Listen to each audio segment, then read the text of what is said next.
Good afternoon, everyone.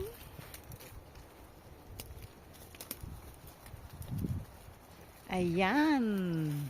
Magandang tanghali, magandang hapon mga guys. I'm here again. Outside. Taking care of my mga alaga. Yan ang paborito kong alaga, guys. Ayan, matagal-tagal na rin hindi ako nakapag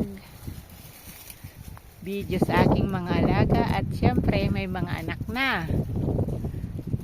Ang aking mga alagang kambing ay meron ng mga anak.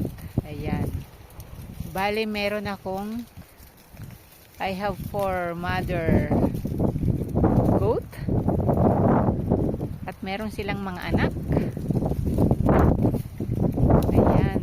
Meron silang anak na 7, yung 4 kong alaga. Meron may 2, 1. Ayan, malalaki na. Noon nga last February pa sila ng anak matagal na. Malalaki na. May plano nga kaming katayin yung isa dito. Alin ba yung pinakamalaki? Siguro yung malaking yung lalaki. Yan ang aming kakatayin ngayong Holy Week. Alam nyo naman, dito sa lugar ko, pag Holy Week, talagang nila yung nagkakatay talaga sila ng kambing. Every linggo ng pagkabuhay, kakatay sila. Ayun. Ayan, dami nila. At syempre, nagagatas din ako ng mga kambing. One time, gumawa nga rin ako ng cheese. White cheese. Kung hindi nyo patikman guys, masarap ang yung tinatawag nilang feta cheese ng goat milk. Ginagawa nating masarap siya.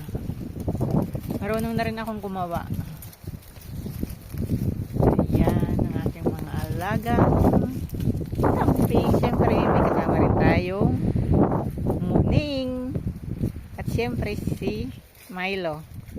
Milo, say hi. Milo, look at me. Itong isang ito yan, pinapadede yan sa tumidede yan sa battle. Kasi yung isang kambing namin, 3 ang anak. Pag pala ganun ang 3 anak, hindi siya nagpapadede. Kaya yun, dede ko siya sa bote hanggang ngayon. Yan. Yan. Sobrang lakas ng hangin dito guys, malamig. Siguro isang oras na akong nandito Hindi pa rin sila nabubusog.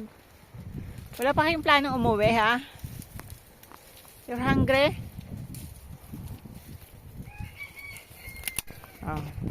Yan, magkaibigan silang dalawa. Diba? Gutom pa rin kayo. Ito yung pinakamatanda kong kambing guys. Tingnan nyo naman yung meme niya. Dede, ang laki-laki. Diba, ang laki. Hi, Glika. Glika. Ayun naman yung aking lalaki. Iba ang mga kambing dito. Pag sa Pilipinas, di ba sa Pinas, parang mas maliit yung mga kambing. Dito ang lalaki kaya. Ang lalaki nila. Ayan. Ayan, ito yung makulit kong kambing. Iniisip niya ako ang kanyang mami. Kasi ako nagpapadede sa kanya. Yan. Diba? Wala lang, na-share ko lang ang mga alaga kong kambing. Bali na siya, nanganak sila nung February. Ano na ba ngayon? April. February, March, April. Bali 2 months na pala sila. 2 months na yung mga alaga ko. Mga baby. Bali puro babae sila. Isa lang yung lalaki Yung 6 ang babae. Yan. Ganda ng view guys. Puro puno. Tapos ang terik man ang araw. Pero malamig siya, mahangin ngayon. Yan. Yan.